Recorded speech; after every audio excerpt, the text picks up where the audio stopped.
அஜித் ஃபேனா நீங்க? அஜித் ஃபேனு. தலை ஃபேனா ஒரே ஒரு விஷயம் சொல்லலாம், படம் நல்லா இருக்கு நல்லா இல்லை அதெல்லாம் தாண்டி ஜனவரி 9 சொன்ன மாதிரி படம் வந்துருந்துச்சு அப்படின்னா இப்போ 108 சீட் இருந்தது 130 சீட் ஆயிருக்கும். அதை மட்டும் சொல்லலாம். அஜித் ஃபேன் தான், டிவிக்கு தான் ஓட்டு போட்டேன், விஜய்க்கு தான் ஓட்டு போட்டேன், தளபதிக்கு தான் ஓட்டு போட்டோம். என்னதான் அஜித் ஃபேனாக இருந்தாலும் இதுவரையும் சின்ன பிள்ளையிலேருந்து ஃபர்ஸ்ட் டைம் மட்டும்தான் விஜய் தளபதி படம் பார்த்துக்கிட்டு இருக்கேன். ஃபர்ஸ்ட்டு அவர் ஹைலைட்டு. இன்னொரு விஷயம் என்னன்னா, எப்படி நான் அஜித் படத்துக்கு எப்படி பஸ் போகிறேன், அஜித் படத்துக்கு எப்படி இது பண்ணுறோம், அதே மாதிரி தான் தளபதி படத்துக்கும். படத்துக்கு எப்படி இருக்கணும் அதே மாதிரி தான் தளபதி படம். கொஞ்சம் என்னன்னா அனில் கூட்டம், அதெல்லாம் அனில் கூட்டத்தில் ஒரு ஆம்பனா, அதை கொஞ்சம் பெருமையாக சொல்லலாம். இன்னொரு விஷயம் என்னன்னா, ஒரு சினிமா விட்டு போகிறது எங்களுக்கு ஒரு வருத்தமாக தான் இருக்குது. அஜித் ஃபேனாக ரொம்ப ஃபீல் பண்ணுறோம். படம் பல கடைகளுக்கு மத்தியில் வந்திருக்கு, நிறைய பேர் தடுத்தாங்க, அதை எப்படி பார்க்குறீங்க? இல்லை அதுதான் அதுக்கான பதில் தான் இது. இப்போ நான் சொன்னல 108 சீட்டு சொன்னல, இப்போ அந்த படம் வந்திருந்தா 130 சீட்டாக இருக்கும். அதுக்கான இதுதான் இது.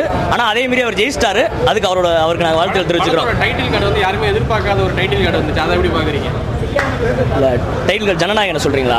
இந்த இதுக்கா இப்போ நார்மல் டேஸில் வந்து ட்விட்டரில் சரி அஜித் படம் வந்தாலும் விஜய் படம் தளபதி படமோ தலை படமோ வந்தாலும் ட்விட்டர் ரொம்ப வந்து ஒரு ஃபயர் அந்த மூடில் தான் இருக்கும்.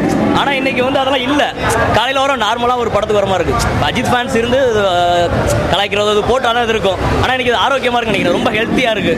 அது ரொம்ப நல்ல விஷயம் தான். எப்படி வந்து தமிழ்நாட்டில் இன்னொரு மாற்றம் இருக்கோ அதே மாதிரி இந்த இதிலேருந்து இன்னொரு மாற்றம், அஜித் விஜய் ஃபேன் சண்டையிலேருந்து ஒரு மாற்றம் வந்திருக்குன்னு நினைக்கலாம். நடந்துகிட்டு இருக்கு, இன்னொரு பக்கம் ஜனநாயக செலிப்ரேஷன் நடந்துகிட்டு இருக்கு.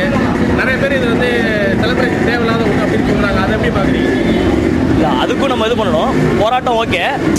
படம் வந்து அவங்க இவ்வளோ தடையத்தை மீறி வருது, படத்தை பார்க்குறவங்க படத்தை பார்க்க தான் செய்வாங்க.